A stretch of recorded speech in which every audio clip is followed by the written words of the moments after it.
Welcome to Real Life Beyond Faith. I'm Jenica Crail. So today I wanted to talk to you about an incident that happened today that I just thought was kind of interesting, worth talking about.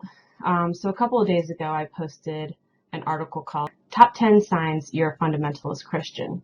I posted the article because I used to be a fundamentalist Christian, and when I read through the top 10 signs, I thought, wow, that really applies to me. I'll go ahead and post this, and I captioned it with, yes, I believed pretty much all of these things, but if you would have confronted me with this list, I would have denied some of it.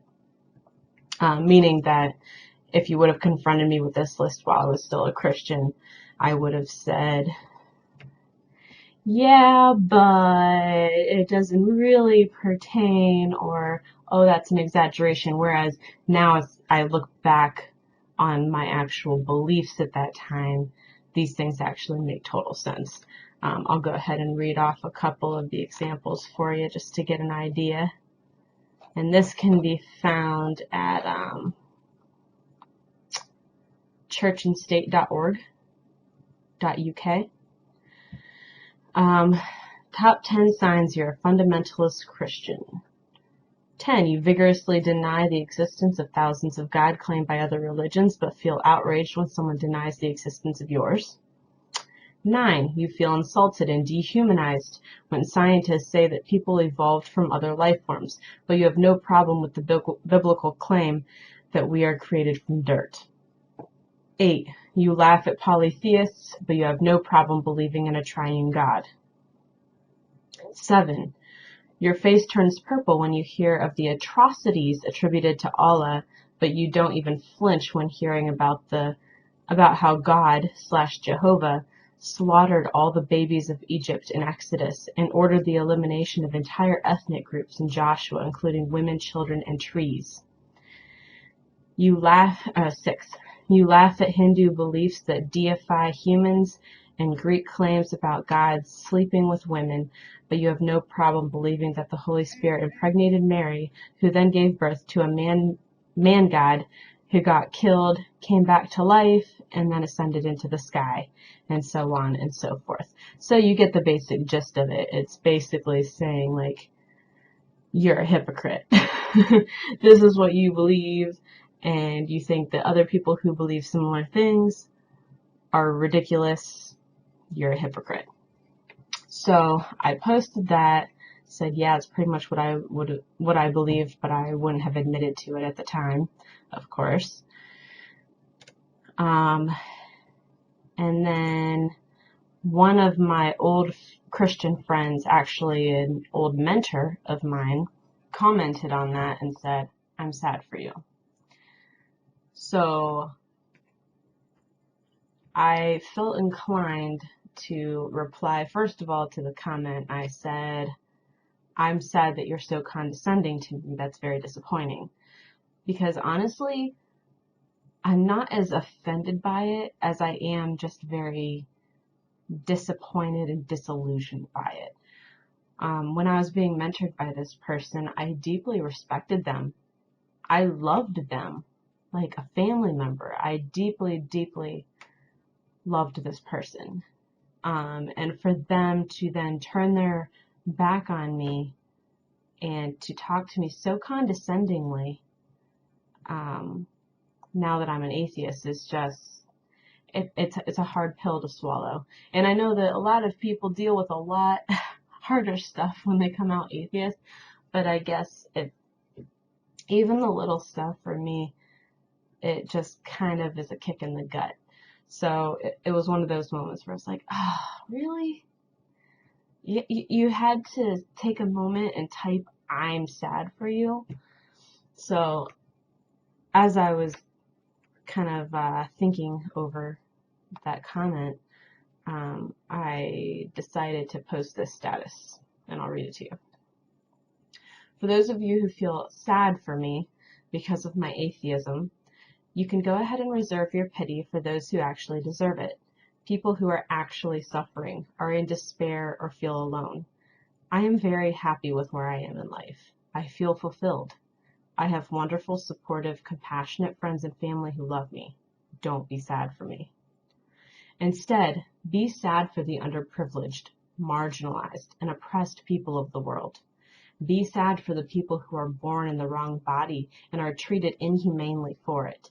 Be sad for the people who are taught and believe that there is something wrong with them from birth.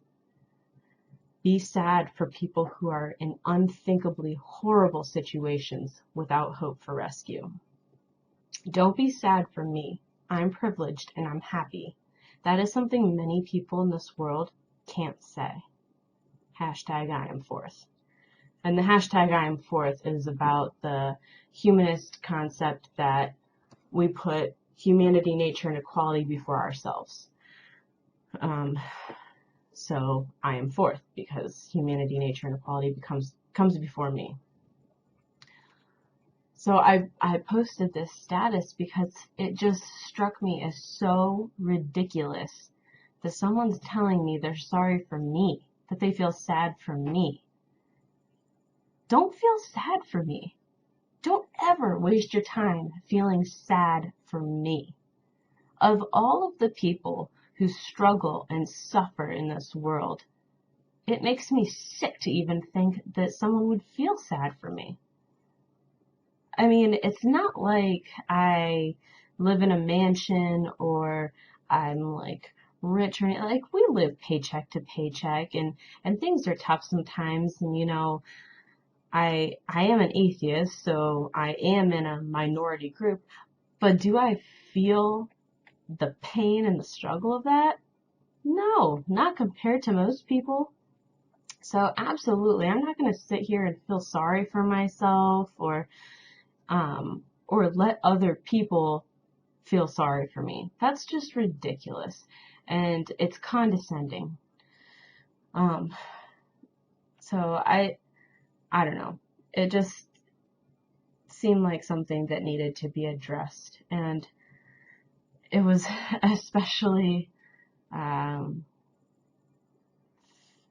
like anger-inducing because I had just finished watching a talk by a transgender woman, Callie Wright of the Atheist Manifesto. She did a talk near me, actually. I wasn't able to make it, but I watched the talk on YouTube tonight, and she was talking about the struggles of the LGBT community and about transgender people, and it just, I was in tears. I was in tears throughout most of the talk just because it was very moving, very hard to listen to.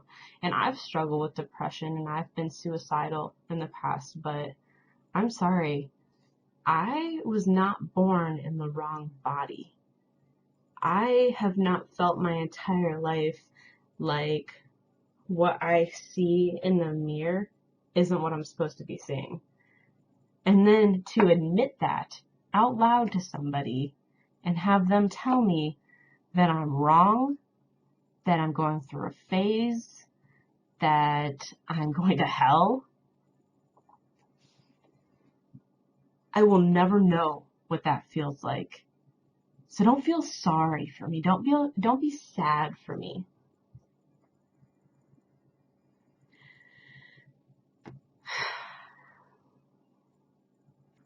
So I just thought I would rant about this for a minute.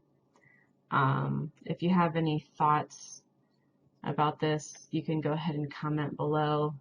I'll try to keep up on comments and respond.